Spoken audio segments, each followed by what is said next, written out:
Mapagpalang araw na naman po sa ating lahat mga kapatid, mga kababayan at mga boss dito sa Pilipinas at syempre pa. Bago tayo magsimula sa ating programa, bati muna tayo ng isang magandang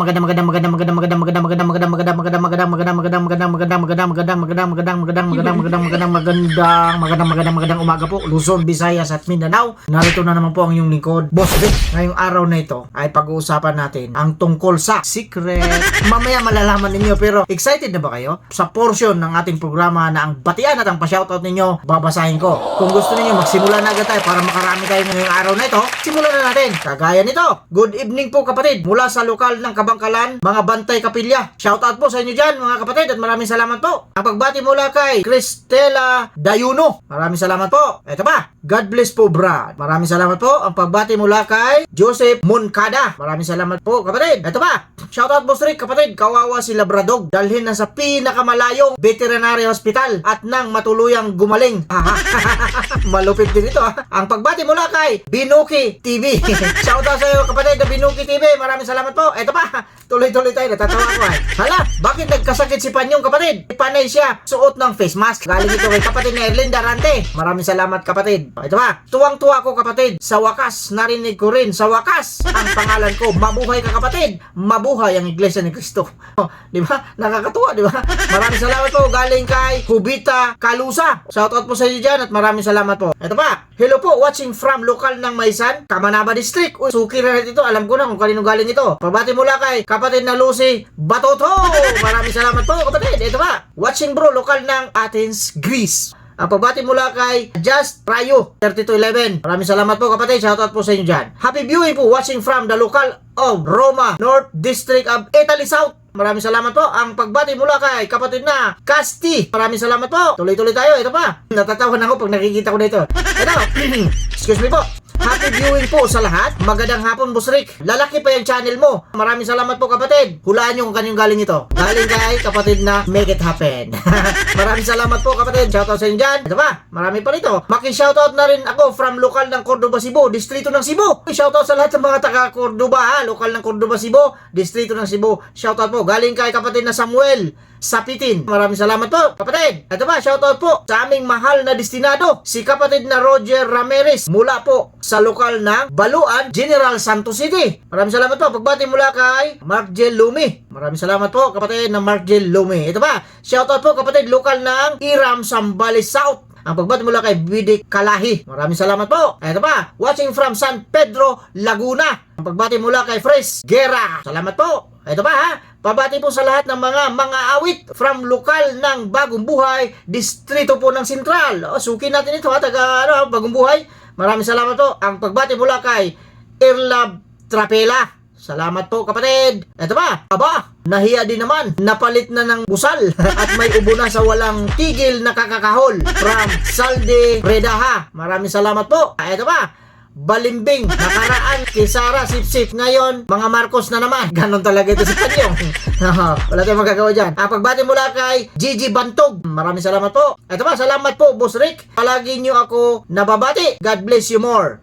From kapatid na Lorna Tombok Alvarez. Maraming salamat po at marami kayo nanonood sa mga video natin dito. Ganyan tayo rito. Watching from UK po. Regards sa lahat ng kapatid. O regards daw ha. Ang pag-regards ay mula kay kapatid na Lorna Tombok Alvarez. Ito pa. Hello po. Nora Roset watching from lokal ng Pembo, Metro Manila East. Ang pagbati mula kay Nora Roset. Maraming salamat po kapatid. Ito pa. Happy viewing po kapatid mula po dito sa Oman. Happy always po. Masayang masaya po sa panonood. Uy, maraming salamat. Masayang masaya din po ako dito pagka nanonood kayo sa mga video natin. Okay? Pagbati po mula kay Mildred Martin. Ano niya kayo ito si Coco Martin. Ito ba, ang ganda ng background mo bro. Galing po kay kapatid na Jesus Malyari. Ito po si kapatid na Jesus Malyari. Isa kasama po natin to dito. Vlogger din po ito, kapatid dito. Kaya suportahan din po natin ang kanyang mga video. Maraming salamat po. At yun lang. Yan ang sinasabi ko sa inyo. Kaya maaga tayo magsimula eh. Maaga din tayo natapos. Diba? At least tapos na tayo. Gano'n pa man, excited na ba kayo? Ang topic natin ngayon ganito. Naalala niyo yung pinalabas natin dito na video ni Panyong? Ito mismo ha. Yung kwento niya, kwento ni Panyong kontra sa kwento ni Panyong. Ngayon kayo nang humusga nito. Panyong versus Panyong na ito. Sila na nag-aaway. Silang dalawa. Kaya panoorin natin ang video nito na Panyong versus Panyong. Panyong, pasok! Si Kaper Silapi. Si Kaper Silapi ho ay matalik na kaibigan ho kasi ng aking ama. Nakasama niya sa loob ng mga sabihin na natin sa totoong buhay, ang father ko kasi is Iglesia ni Cristo din. So, nagkasama ito sila. No? Yawan po sa inyong mga vlog na direkta po ninyong inaakusahan. Ito pong si Rodrigo Duterte, papangalanan ko po, na nasa likod, di umano, ng pagpapatay dito po kay Percy Lapid.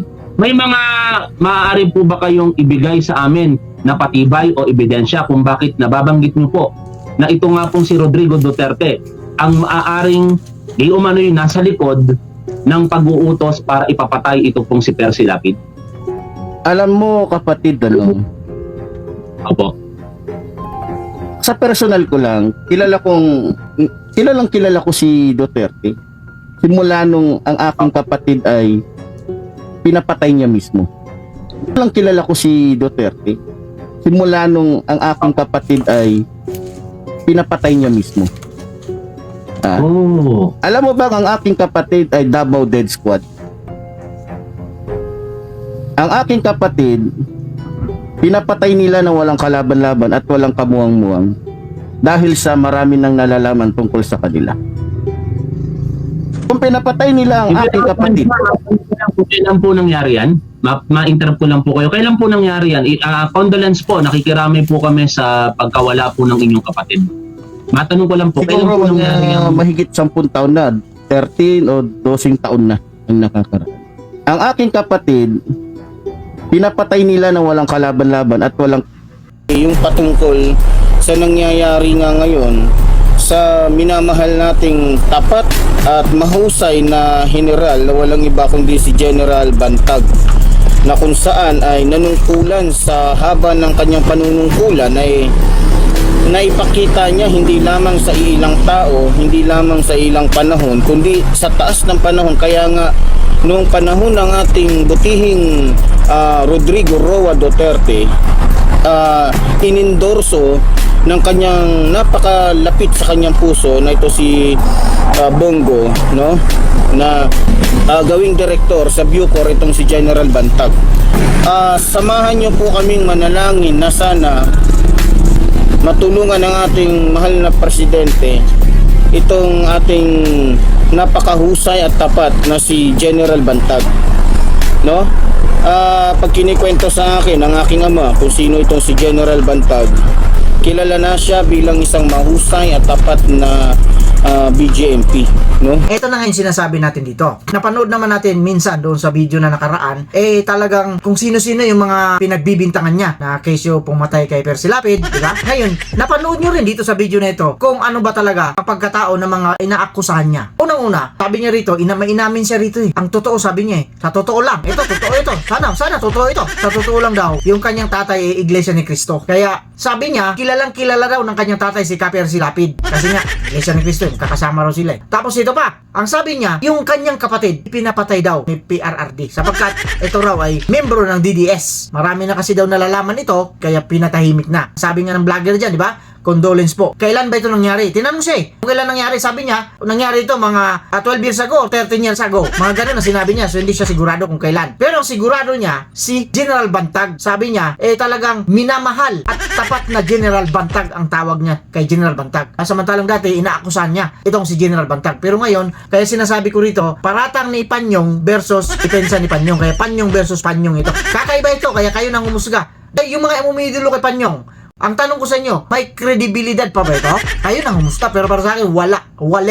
Tapos ito pa, galit na galit siya kay PRRD, pero dito, talagang nakita nyo naman kung paano siya sumipsip ulit. Pinakamamahal na Pangulong PRRD. Yun ang sabi niya rito. Kilala daw ng tatay niya na mahusay si General Bantag. Akala niyo? Nakita niyo naman kung paano niya dinevelop si General Bantag. Kailangan pa ba natin magsalita? Kailangan magpaliwanag tayo? Hindi na. Kasi sa kanya mismo. Epipanyo versus Epipanyo. Ang abangan natin yung Labrador versus Labrador. Pinda! Tayo na naman nakikita niyo yan? Nakasulat dyan? Yan ang sinasabi ko. Pag nakita niyo na yan, hudyat na yan na malapit na matapos ang video natin. Kaya mag-enjoy tayo rito. Maraming salamat sa suporta ninyo.